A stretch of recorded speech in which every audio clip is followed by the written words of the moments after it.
Okay, here we are, back at the boat shop. Got my toe detectors put together, broke a bolt, so I can't put it on. I gotta wait till I get back to buy one carriage bolt because I don't have any in the shop. I learned not to stockpile bolts, and the reason is because 9 times out of 10 I just get a lot of money in bolts that are still the wrong bolt. I got access from this shop 10 miles away to some really well-stocked bolt bins.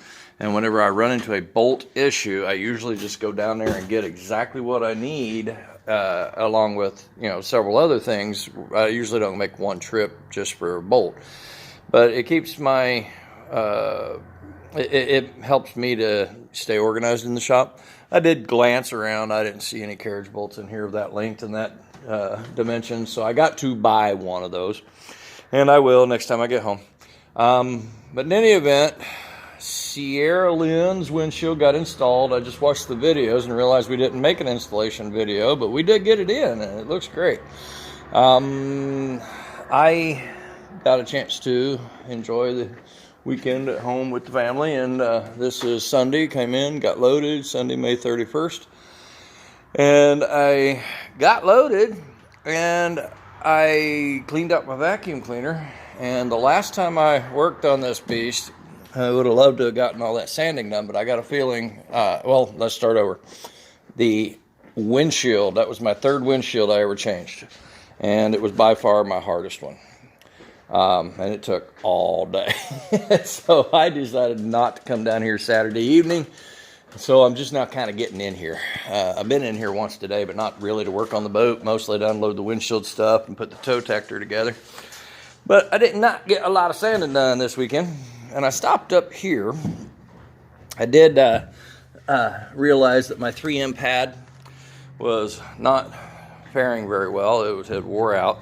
So I went and got another one. It's called 60 Grit Course. And they only had the one. And that one I know will work just fine.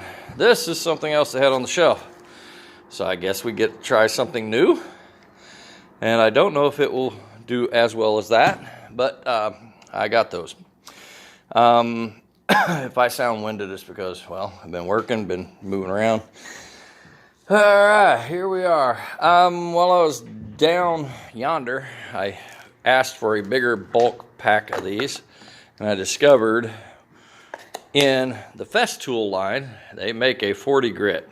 Now, I'm going to guess and say 40 grit is going to be harder on the multi-tool. That's a guess. I don't know. I think it will be because it's going to be, more work. But I think it will do a better job. Wish I had had 40 grit a long time ago.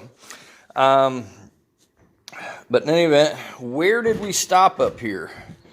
Well, I know I got a little more fine sanding to do over here and things like that. But I got that pretty well sanded and ready for patchwork.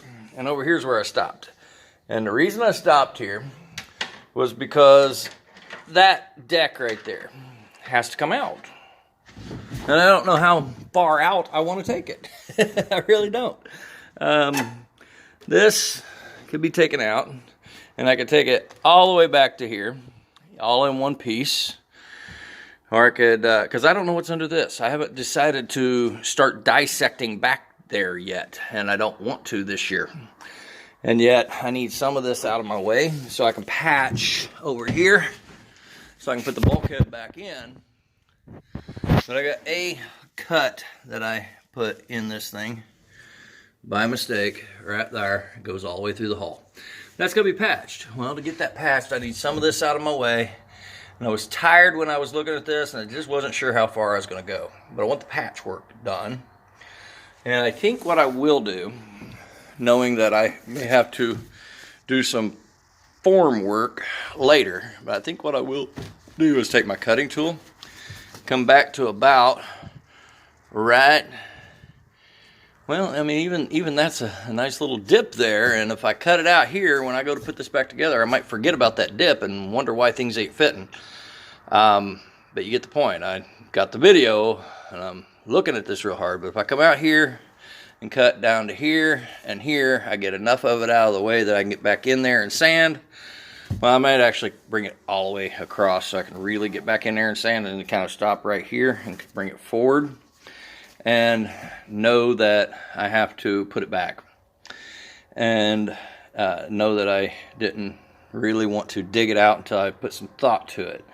Well, I got my thought to it. I think I'm going to cut here and here and here, and that'll give me room to sand back in there and take it all the way down to the bottom and get it ready for patchwork here, bulkhead here, peanut butter and tabbing that way.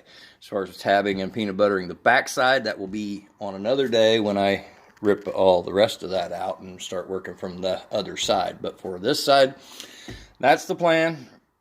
Gonna get after it and see if I can get this cut out, see if I can get this sanded down. Seriously considering fiberglassing, patching tonight. Haven't made up my mind on that yet. Once I decide to break out the fiberglass, the shop's going to get stinky. It's going to be hard to sleep in here.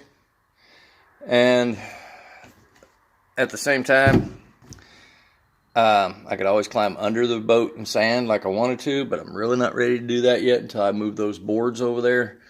And I want to move those boards onto the trailer, and I need the trailer empty before I can move the boards onto the trailer and move that all outside so I can move the boat over to the middle of the floor, put it up on the stilts, and really climb under there and have a field day under there, or 2 or 10.